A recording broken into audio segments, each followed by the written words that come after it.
भाई अगर मैं पी के महाराज जी मैं पीता हूँ, घर में सो जाता हूँ, मैंने किसी की बहन बेटी नहीं छेड़ी, मैंने किसी के साथ कोई गलत काम नहीं किया, किसी से झगड़ा नहीं किया, लेकिन मदिरा महापाप में क्यों गुरुजी? आप नहीं, उसमें किसी की जीव हत्या नहीं होती। मैं किस्सा सुना दूं आपको। मैं जब जेल में कथा सुनाने गया तो भोपाल में एक आदमी था आपकी विचारधारा का। बोले गुरुजी मैंने शराब पी करके कुछ गलत नहीं किया, मैं केवल शराब पीता था, जाके सो जाता था। एक दिन क्या हुआ कि शराब पी के वो सोने गया, दिसंबर का महीना था, सर्दी थी, तो रजाई ओढ़ ली। पत्नी का उस दिन रिजल्ट आया था, किसी विषय की पढ़ाई की होगी, परिणाम आया, तो पति से बोला कि जरा ये कंप्यूटर खोल दो, हम जरा परिणाम देख लें कि हमारे क्या परसेंट बने हैं। तो उसका पति शराब में था, रजाई ओढ़े ताने सो रहा था। पत्नी बोली जरा खोल दो, तो पत्नी ने रजाई खींच ली। तो पति ने बोला अब नहीं खींचना वरना मार दूंगा।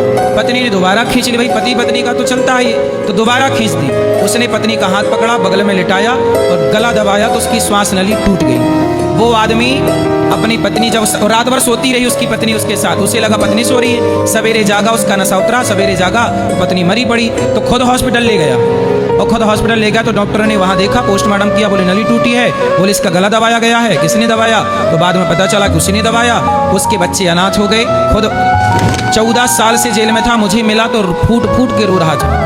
अभी भी वो जेल में, अभी आप जाओगे भोपाल जेल तो मिल जाएगा, वो बात कर सकते हैं। वो यही विचारधारा का था कि पी और सो जाओ। सो ही तो रहा था, लेकिन सोने के बाद भी क्राइम हो गया कि नहीं? इसलिए जो गलत है वो कब आपके साथ गलत कर जाए।